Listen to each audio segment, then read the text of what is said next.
భగవాన్ శ్రీ సత్యసాయి బాబా వారు ఆపదలో ఉన్న వారిని పూర్వజన్మ సుకృతాన్ని బట్టి కాపాడి వారి చేత సేవలు చేయించుకుంటారు. కె సత్యనారాయణమూర్తి అనే సాయి భక్తుడు ఉద్యోగ విరమణ అనంతరం అనంతపురం జిల్లా సత్యసాయి సంస్థల జోనల్ కన్వీనర్గా సేవలు చేసుకుంటూ ఉండేవారు.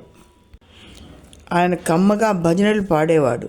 కొత్త కొత్త గ్రామాలకు వెళ్ళి అక్కడ ఉపన్యాసాలు చెప్పి స్వామిని గురించి తెలియపరుస్తూ గ్రామాలలో భజన మండళ్ళు స్థాపిస్తూ ఉపన్యాసాలు చెప్తూ ఉండేవాడు.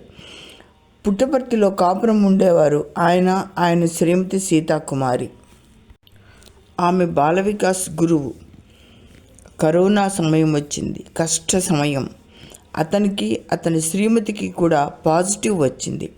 పరీక్షించిన వైద్యుల సలహా మేరకు కారు మాట్లాడుకుని హైదరాబాద్కు చికిత్స కోసం వెళ్తారు ఇరువురు.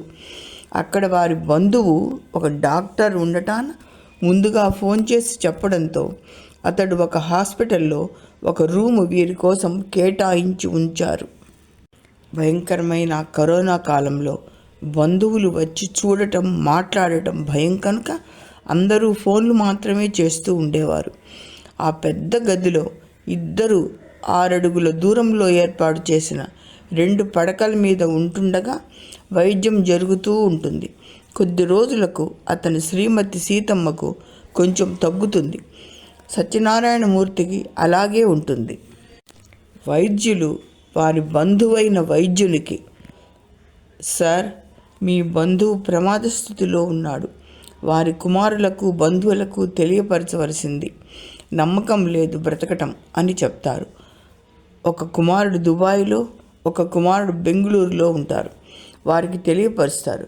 ఈ భార్యాభర్తలకు మాత్రం ఎవ్వరూ ప్రమాదాన్ని గురించి చెప్పరు.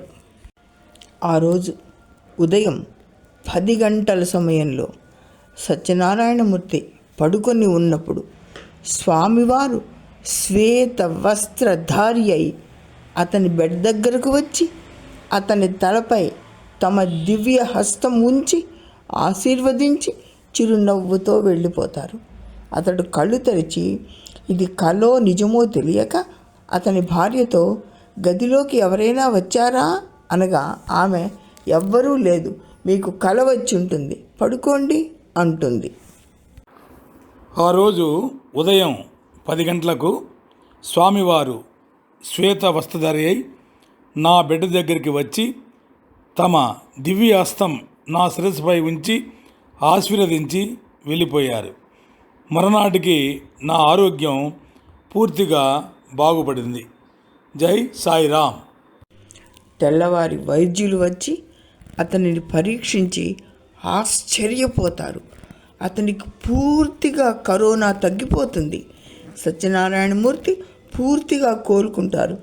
ఆయన పుట్టపర్తి వచ్చాక తిరిగి సేవలు చేస్తూ ఉండగా సత్యసాయి జిల్లా ఏర్పడడం, సత్యసాయి జిల్లాకు ప్రథమ సత్యసాయి సంస్థల అధ్యక్షులుగా సత్యనారాయణమూర్తి గారు నియమింపబడటం సత్యసాయి కృప మాత్రమే. స్వామి యొక్క అనుగ్రహానికి నోచుకున్న ఈయన ఆధ్యాత్మిక విభాగపు ఇన్ఛార్జి అయిన శంకరనారాయణ గారితోనూ మరికొందరు భక్తులతోనూ కలిసి గ్రామాన సాయినామం వినిపిస్తూ భజనలు నేర్పుతూ సత్యసాయి సంస్థల భజన మండళ్ళు ఏర్పరుస్తూ ఎన్నో సేవలు చేస్తూ తరిస్తున్నారు. స్వామివారి అద్భుతమైన లీల ఇలా ఉంటుంది. జై సాయిరామ్.